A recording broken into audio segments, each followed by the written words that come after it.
आप सभी लोगों को Ram Ram. Next generation Swift जो है वो लॉन्च होने वाली है और उसमें क्या क्या चेंजेस देखने को मिलने वाले हैं वो मैं आप लोगों को पहले ही बता चुका हूँ। लेकिन बड़ी अटपटी सी बात जो है वो निकल कर ये आ रही है कि भाई आमतौर पर यही होता है ना कि जैसे नेक्स्ट जनरेशन किसी गाड़ी की लॉन्च होने वाली है तो उसकी जो करंट जनरेशन होती है कंपनी उसकी बिक्री जो है कम हो जाती है, इसलिए उसका प्रोडक्शन भी कम कर देती है, प्राइसेस कम कर देती है, डिस्काउंट देती है कि भाई ताकि उसका जितना भी खड़ी हुई हैं गाड़ियाँ वो सारी की सारी सेल आउट हो जाए, लोग लालच में आके डिस्काउंट देकर गाड़ियाँ खरीद लें। लेकिन यहाँ कहानी कुछ और है।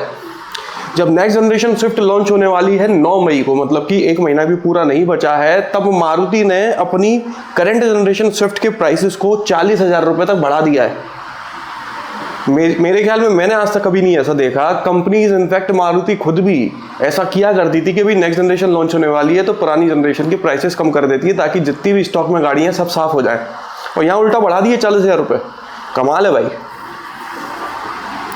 इसके अलावा एक और न्यूज़ निकल कर आ रही है कि नेक्स्ट जनरेशन स्विफ्ट ने जापान के एनकैप में 4 आउट ऑफ 5 स्टार्स स्कोर किए हैं, और जो गाड़ी है वही सिमिलर इंडियन मार्केट में लॉन्च होने वाली है, ऐसा सब लोग बोल रहे हैं। और ये हर बार का है, ऐसा नहीं है। इंडियन मार्केट में जो गाड़ी लॉन्च होती है उसमें उतने सारे फीचर्स नहीं मिलते हैं जो बाहर के मार्केट में लॉन्च हो रही है। और जापान तो उनका होम टाउन है, मतलब होम स्टेट है, तो वहाँ पे जो गाड़ियाँ लॉन्च हो रही हैं, जो स्विफ्ट वहाँ की है और जो इंडियन स्विफ्ट है उसमें ज़मीन आसमान का अंतर है भाई। वहाँ की स्विफ्ट में एडास मिल रहा है, वो भी कई सारे फीचर्स के साथ में। एडास कई तरीके के होते हैं, एडास सिर्फ एडास नहीं होता, एडास में कई सारी चीज़ें होती हैं। जो कम बजट वाली गाड़ियाँ होती हैं उनमें एडास कहने को तो मिल रहा होता है, लेकिन फीचर्स काफ़ी कम दिए जाते हैं, वो भी लो ग्रेड के। लेकिन इस स्विफ्ट में एडास काफ़ी एडवांस दिया गया है और सारे के सारे फीचर्स बिल्कुल बढ़ के घुसड़ दिए गए हैं उसमें। ठीक है। इसके अलावा 6 एयरबैग्स स्टैंडर्ड दिए गए हैं, hill hold control, electronic stability program, dual sensor, brake support जैसे फीचर्स जो हैं वो इस गाड़ी में स्टैंडर्ड मिल जाते हैं इसमें। इसके अलावा इस गाड़ी का जो एडास है वो सिर्फ आगे की तरफ नहीं, पीछे के लिए भी काम कर रहा होता है। ठीक है। तो भाई ये जो स्विफ्ट है वो इंडियन मार्केट में लॉन्च नहीं होने वाली। इसके अलावा एक और चीज़ है, जैसे जो हमारी इंडियन स्विफ्ट है वो हार्टेक प्लेटफॉर्म के ऊपर बेस्ड है। ठीक है। लेकिन जब मैंने जापान की ऑफिशियल वेबसाइट खोल के देखी तो वहाँ के प्लेटफॉर्म को वो लोग हार्टेक नहीं बोल रहे हैं, बॉडी टेक्ट बोलते हैं, बॉडी टेक्ट। ठीक है। तो ज़रूरी नहीं है कि ये एग्जैक्टली वही प्लेटफॉर्म हो जो हार्टेक हो। बॉडी टेक प्लेटफॉर्म और हार्टेक प्लेटफॉर्म दोनों अलग अलग हो सकते हैं। इसमें डेप्थ में जाके मैंने सर्च नहीं किया है, तो बिल्ड क्वालिटी में भी थोड़ा बहुत अंतर हो सकता है। बिल्ड क्वालिटी का मैं एग्जैक्ट ठोक के नहीं कह सकता कि अंतर हो गई, क्योंकि ऐसा कोई चीज़ मुझे अभी तक नहीं देखने को मिली कि मैं आपको बोलूँ कि बिल्ड क्वालिटी में भी अंतर है। बट हाँ, फीचर्स में तो ज़मीन आसमान का अंतर है। यहाँ जो लॉन्च होने वाली है स्विफ्ट, उसमें आपको 6 एयरबैग्स मिलने वाले हैं। स्टैंडर्ड होंगे या फिर टॉप वेरिएंट्स में मिलेगा वो अभी तक क्लियर नहीं है। तो ऑटोमेटिक वेरिएंट में आपको हिल होल्ड असिस्ट जैसे फीचर्स मिल जाएंगे, इलेक्ट्रॉनिक स्टेबिलिटी प्रोग्राम भी आपको देखने को मिलने वाला है as a standard ABS EBD के अलावा। तो नो डाउट पहले से बेहतर स्कोर कर सकती है स्विफ्ट। अभी हाल फिलहाल 1 स्टार स्कोर कर रखा है, तो हो सकता है करीब नहीं तो 2 या 3 स्टार स्कोर कर ले इंडियन एनकैप में। लेकिन 4 स्टार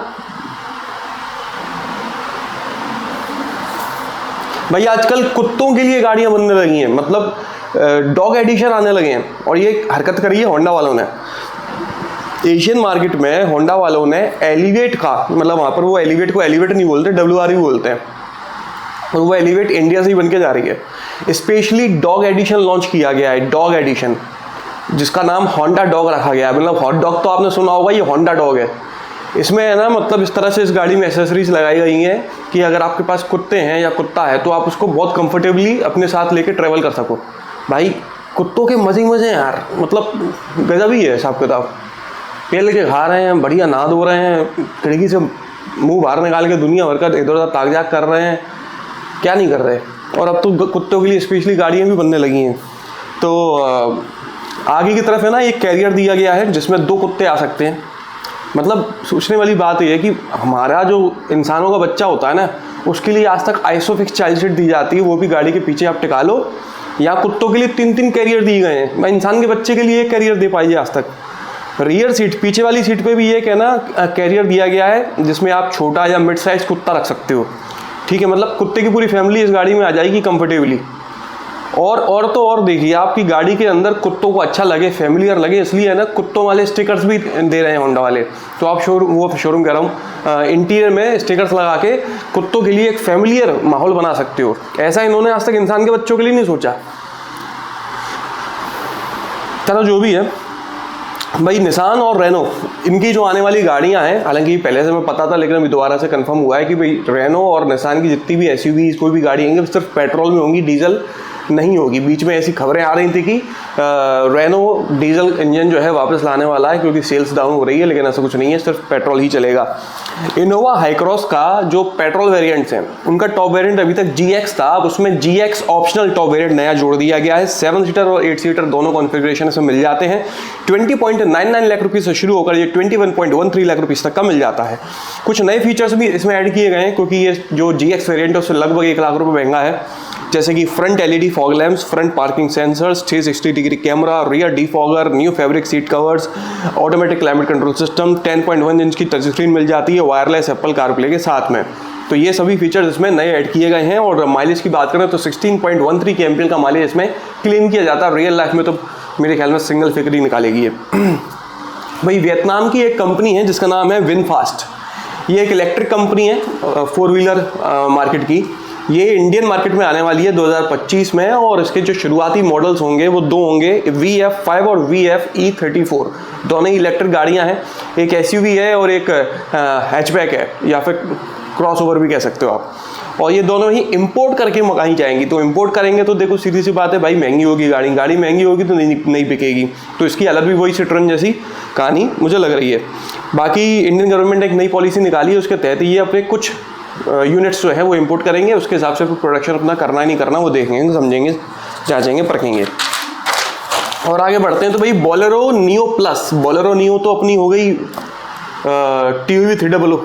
अब बोलेरो नियो प्लस है TUV 300 प्लस। इसमें 9 लोग तक बैठ सकते हैं, ऐसा ये लोग क्लेम करते हैं। जो थर्ड रो है ना उसमें आमने सामने सीट दी गई है, साइड फेसिंग सीट्स हैं। मतलब ये गाड़ी है, एक इधर सीट एक इधर सीट, और ऐसे ऐसे एक दूसरे को सामने कर करके बैठ जाओ वैसे सीट दी गई है। और पहले के टाइम पे जीप वगैरह में देखने को मिलती थी ना वैसी। 11.39 लाख रुपये से शुरू होकर ये 12.49 लाख रुपये तक की आपको मिल जाती है। और 2.2 लीटर डीजल इंजन इसमें मिलता है, 120 bhp की जो पावर जनरेट करता है और 280 Nm का टॉर्क। भाई फोर्स गुरखा आने वाली है, आप लोगों को पता ही है, डिसकंटिन्यू हो गई थी पिछले साल, अब दोबारा से रीलॉन्च कर रहे हैं और 3 डोर और 5 डोर दोनों वर्जन में इकट्ठा लॉन्च होगा। जो 5 डोर वर्जन है ना उसमें आपको 7 सीटर कॉन्फ़िगरेशन देखने को मिलने वाला है। और एक नई और अनोखी बात यह है कि आमतौर पर कैप्टन सीट्स जो हैं वो 2nd रो में देखने को मिलती हैं, लेकिन इस 5 डोर गुरखा में आपको कैप्टन सीट्स 3rd रो में देखने को मिलेंगी।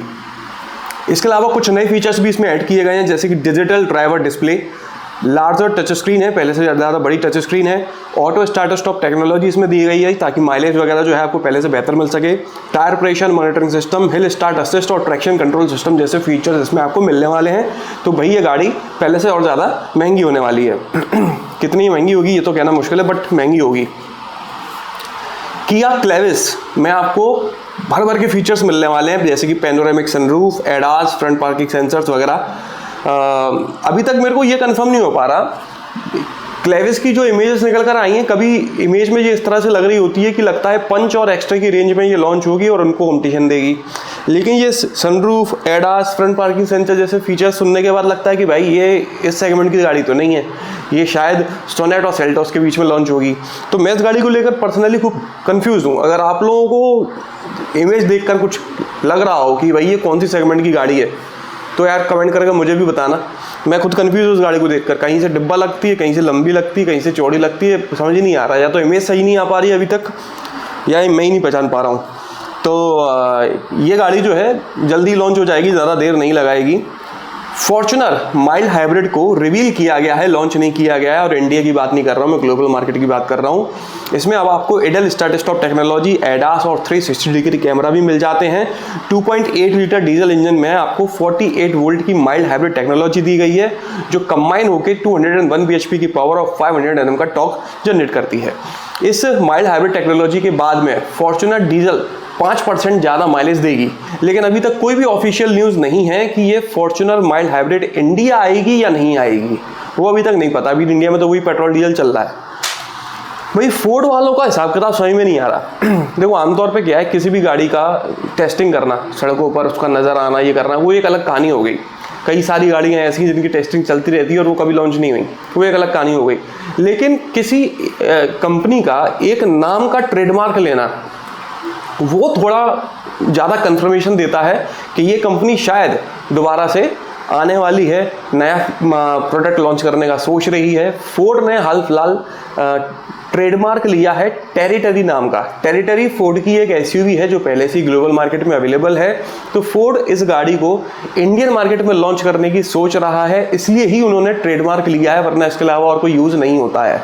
ठीक है, तो बहुत सारे चांसेस हैं, कुछ ग्रीन सिग्नल्स तो हैं कि फोर्ड शायद इंडियन मार्केट आ सकता है, लेकिन अभी तक फोर्ड ने अपनी तरफ से कोई स्ट्रॉन्ग ग्रीन सिग्नल या फिर कोई भी ऑफिशियल अनाउंसमेंट नहीं किया है। वो कह रहे हैं देखते हैं, फोर्ड वालों का कहना है देखते हैं बस। बाकी सब लोग अपना अपना अंदाजा पेलने में लगे हुए, मैं भी अंदाजे पेल रहा हूँ और कुछ नहीं, तो देखते हैं आती नहीं आती। भाई मॉरिस गैराजेस ग्लॉस्टर को बेचने के लिए जी तोड़ कोशिश कर रहा है, मतलब इतना शानदार ऑफर दे रहा है वो। जैसे आप ग्लॉस्टर खरीदते हो तो आपको 3 साल तक मेंटेनेंस के नाम पर 1 रुपया नहीं देना कंपनी को। सर्विस कॉस्ट हो, लेबर कॉस्ट हो, रिपेयर कॉस्ट हो, या फिर हल्के फुल्का कोई जो चीज़ें ख़राब हो जाती हैं, जैसे कि ऑयल वगैरह, इंजन ऑयल किसी सर्विस में चेंज होता है, वाइपर वगैरह ख़राब हो जाते हैं या फिर फिल्टर वगैरह ख़राब हो जाते हैं, इनमें से किसी भी चीज़ के लिए आपको खर्चा अपनी जेब से नहीं देना है। हाँ, आप गाड़ी ठोक लिया, उसका गाड़ी का मुंह तोड़ लिया है, कुछ भी कर लिया आपने, तो भाई बात अलग है, तब तो आपको अपनी जेब से कुछ ना कुछ देना पड़ेगा। लेकिन नॉर्मल वियर एंड टीयर्स जो होते हैं, सर्विस कॉस्ट, रिपेयर कॉस्ट, ये सब कुछ 3 साल तक मॉरिस गैराजेस वाले फ्री ऑफ कॉस्ट आपको करके देंगे। इससे बेहतर और क्या हो सकता है। इसके अलावा एमजी वाले हैं ना, बायबैक वो भी देते हैं ऑफर कि अगर इतने साल या फिर इतने किलोमीटर तक आपकी गाड़ी चली हुई है तो हम आपको मिनिमम 60% में आपकी गाड़ी वापस खरीद लेंगे। ऐसे करके इनका बायबैक प्रोग्राम एग्जैक्टली मुझे याद नहीं है। और ये जो मैं आपको बता रहा हूँ ना मेंटेनेंस फ्री, ये 3 साल तक है या फिर 45,000 किलोमीटर, मतलब कि अगर आपने 45,000 किलोमीटर तक गाड़ी चला लो, वो आप 1 साल में चला लो या 3 साल तक, तो आपको ये मेंटेनेंस फ्री रहेगी आपकी ग्लॉस्टर।